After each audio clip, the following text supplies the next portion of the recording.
আমাদের জনশক্তিকে যারা দক্ষ মানব সম্পদ রূপান্তর করে সফলতা পেয়েছে, সেই চীন, ভারত, যাদেরকে আমরা রোল মডেল মনে করি যে কিভাবে আমাদের দক্ষ জনশক্তিকে দক্ষতা রূপান্তর করে আমরা এগিয়ে যাব, তাদের দেশে সহ 165টা দেশ আপনি উল্লেখ করেছেন।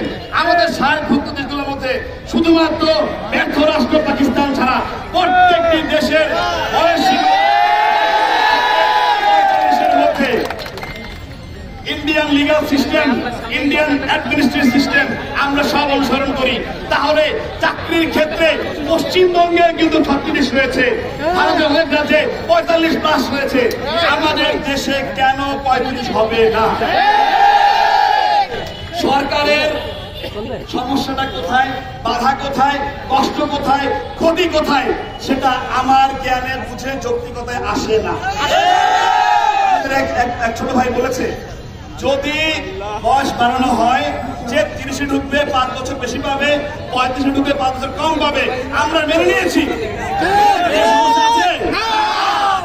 অনেকে নেত্রীকে বুঝায়, সরকারকে বুঝায় যে আমাদের যে অবসর সময়সীমা সেটা বাড়াতে হবে, অনেক কমপ্লেক্সি হবে। বাস্তবতা তা নয়। অবসরের সীমা যা আছে 69, 59 রয়েছে, 59 থাকবে। আমরা 1 বছর বাড়াতে বলবো না। চাকরিতে ঢোকার বয়স সীমাটা বাড়িয়ে দেন, আমাদের আশার প্রদীপটা জ্বালিয়ে রাখতে দেন। যতক্ষণ শ্বাস ততক্ষণ আশ। আমরা আশায় বাঁচতে চাই। আমরা কোন অনৈতিক সুবিধা চাচ্ছি না, অনৈতিক দাবি করছি না। আমাদেরকে পড়ার টেবিলে বসে আরেকটু সময় দিয়ে আমাদেরকে প্রমাণ করার সুযোগ দেন।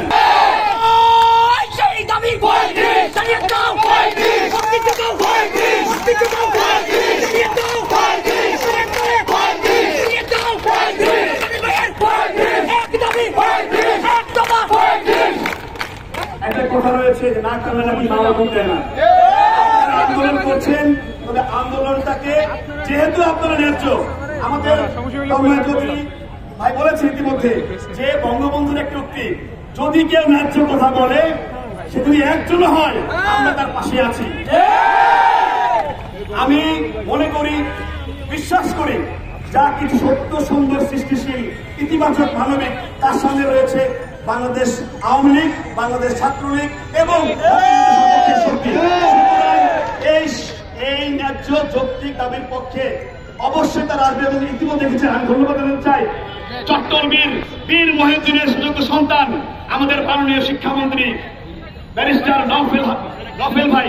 তিনি ইতিমধ্যেই ইতিবাচক সাড়া দিয়েছেন, জিও লেটার দিয়েছেন এবং আমাদের আরেক শ্রদ্ধাভাজন অগ্রজ মাননীয় জনপ্রশাসন মন্ত্রী তিনিও ইতিবাচক সাড়া দিয়েছেন, বলেছেন তিনি আলোচনা করবেন।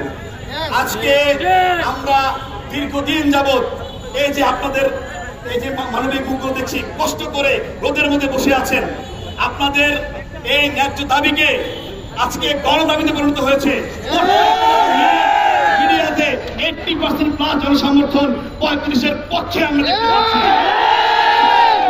এই ন্যায্য দাবিকে, গণদাবিকে মেনে নিয়ে আমি বলবো, মাননীয় শিক্ষামন্ত্রী, মাননীয় জনপ্রশাসন মন্ত্রী, আপনারা অতি সত্বর মাননীয় প্রধানমন্ত্রীকে যান,